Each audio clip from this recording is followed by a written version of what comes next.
Hello，大家好啊！我哋今日嚟整一個青蘋果香茅水。哇！呢個水真係大家要試下，超正，亦可以解渴。最主要個功效咧，佢係幫助我哋個膝頭哥關節嗰個冤痛嘅問題。隨着年紀嘅增長咧，好多人都會膝頭哥會冤痛啊、酸痛咁樣嘅。咁有啲人亦可能因為工作嘅關係啦，都會磨損噶嘛。咁呢個水可以幫到大家。個材料亦非常之簡單，就係青蘋果同香茅。咁我哋大概4個蘋果、5-6支香茅，用2000克嘅水，大概煲半個鐘頭就可以啦。本身香茅咧，能夠咧幫我哋咧去驅風啦、消腫止痛啦，有化痰嘅功效嘅，亦可以幫助我哋關節去水腫嘅。哇！青蘋果佢個纖維價值亦非常之高，話礦物質啊已經好高噶啦。最主要佢能幫助我哋咧修復我哋受損嘅細胞啦，抑制我哋嘅癌細胞嘅形成嘅風險嘅。佢本身嘅維他命 C 啊、E 啊、胡蘿蔔素啊，同埋茄紅素啊等等。哇！大家都知，我都唔需要多講。點樣做法咧？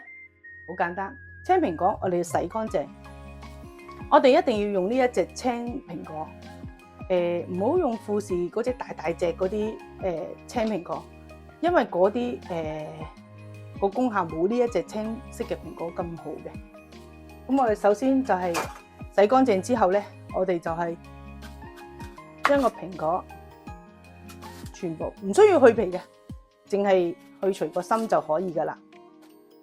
咁我哋可以一陣間咧，青蘋果同香茅凍水一次過落個鍋度去煲，青蘋果就咁樣處理啦。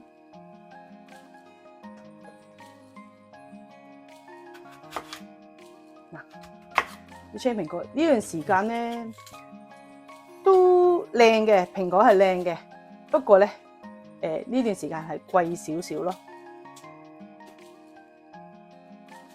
咁我就中意香茅多啲嘅，我中意個香茅味。咁啊雪凍咗個香茅味咧，都會更加會出味。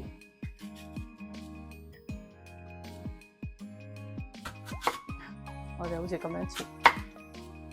我哋記住咧，千祈咧唔好熱水放落去，因為如果熱水放落去嘅咧，個青蘋果嗰啲維他命啊、礦物質咧，好容易會破壞嘅。所以我哋凍水一次過同香茅放落去先去煲。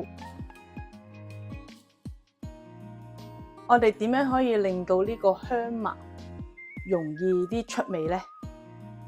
我哋咧可以用鉸剪，係咁樣剪開一節節啦，剪開細節節啦，咁樣去出味。但係咧，佢亦好硬嘅，你睇下係咪？好難剪嘅。咁我哋咧就中意用錘，有啲人咧就中意用刀背啦。咁我哋用個錘咧，呢個錘亦好方便，亦好用，好慢用，可以咧攞嚟揼牛扒、豬扒啊、白果啊咁樣。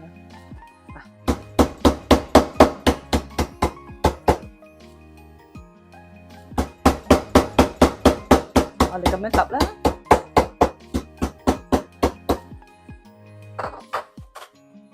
揼完之後，我哋就咁樣剪開佢啦。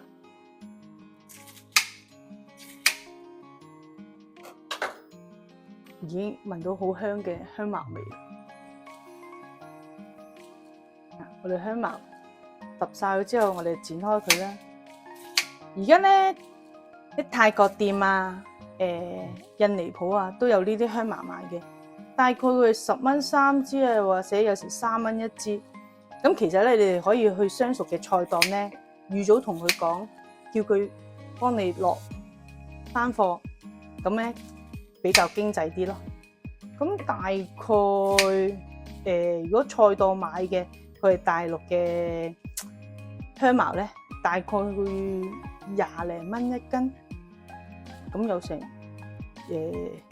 20支啊左右咯，咁啊比較經濟啲咯。咁青蘋果咧，咁啊好多大型嘅超市啦，都會有買到噶啦。反而生果檔就難買少少。嗱，個青蘋果同香茅揼晒啦，我啲茅好香。咁我哋凍水落去，我哋大概煲佢半個鐘頭，就算煲耐少少7、8個字都冇問題嘅。哇！我哋煲完好香香茅味，聞到都好舒服。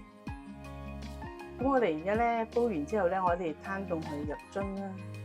咁我習慣就唔落糖，咁我哋可以留啲渣，跟住攤凍佢入樽，放落雪櫃。我哋得閒可以當水咁樣去飲用咧。我哋持續大概飲2、3個星期咧，咁我哋都會明顯見到嗰啲關節啲酸痛咧係有改善嘅。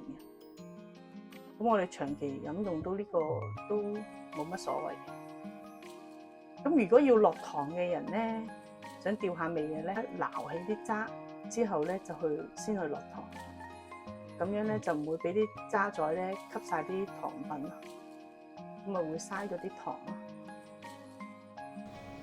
希望大家鍾意我呢個食譜啊！請大家幫手訂閱我哋個 channel、分享同點讚，多謝大家。